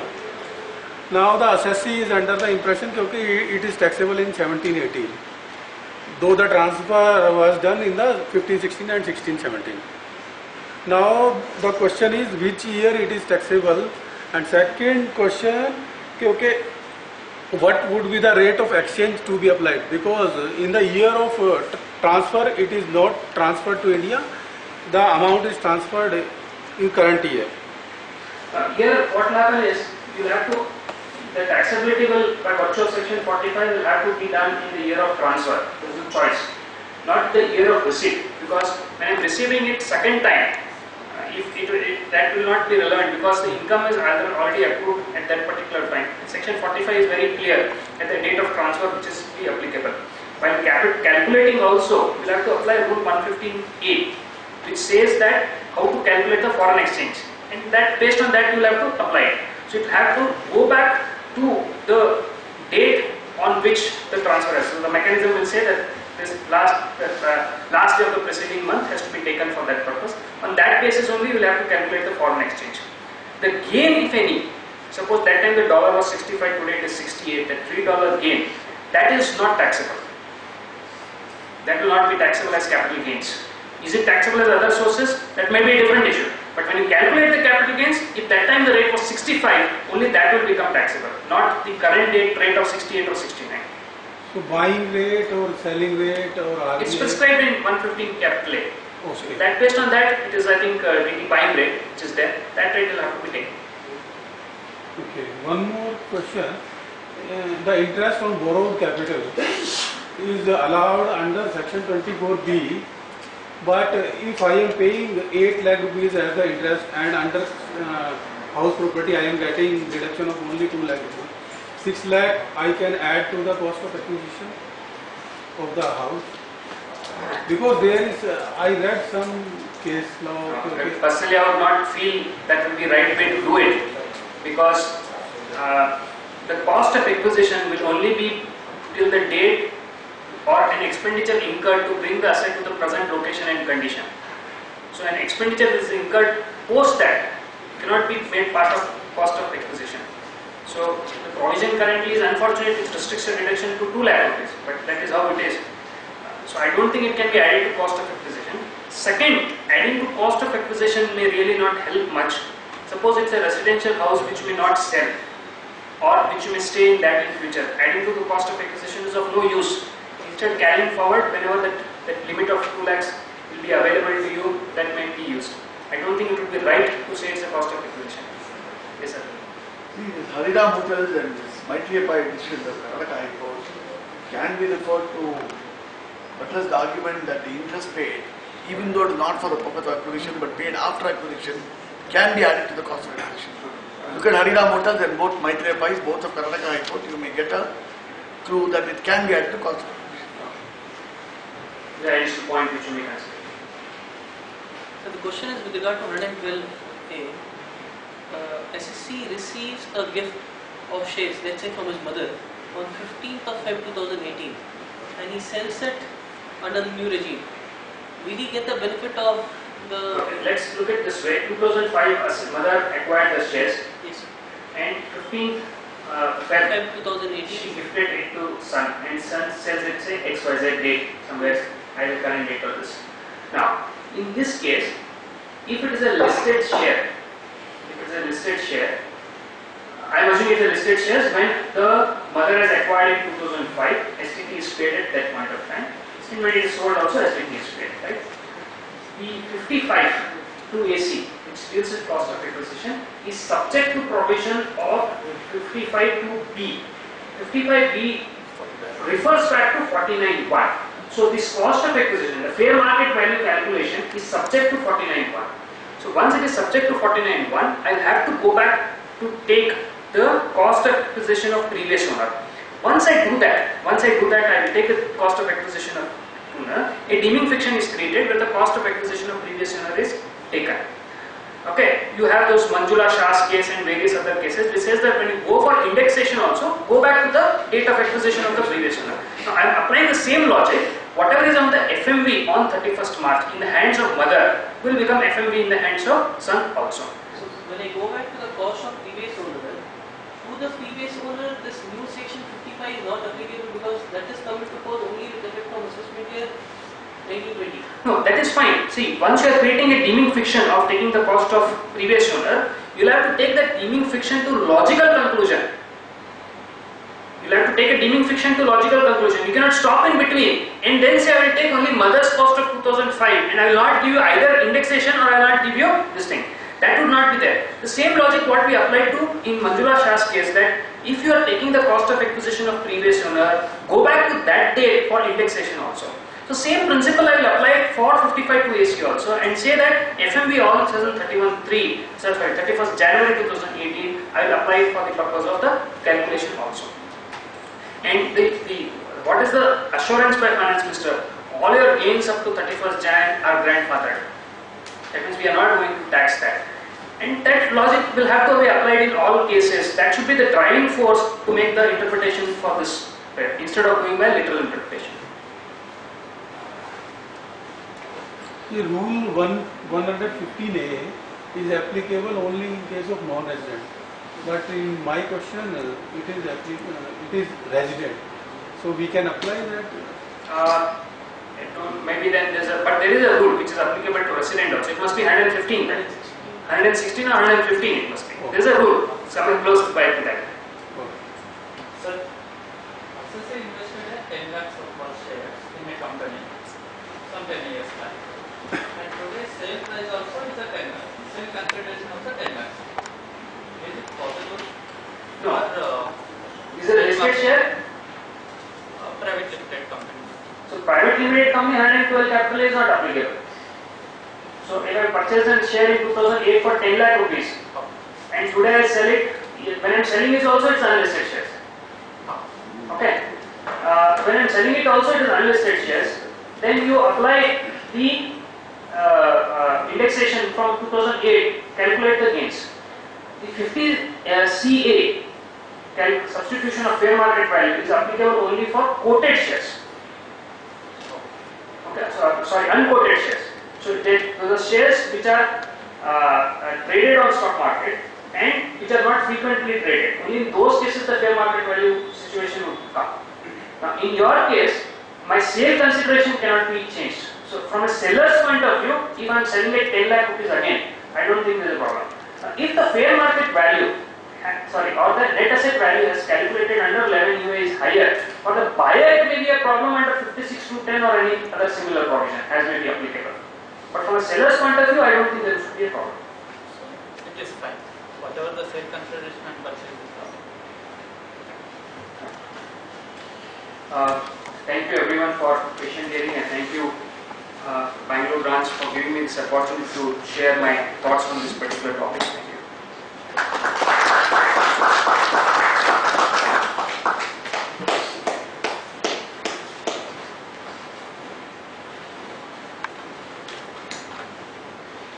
Friends, we had a detailed presentation on latest issue of capital gains and speaker made an outstanding presentation. It's time to thank the speaker with a round of applause. So it's time to present a gift voucher to the speaker. May I request C. Ashok Raghavan to come forward and present that speaker.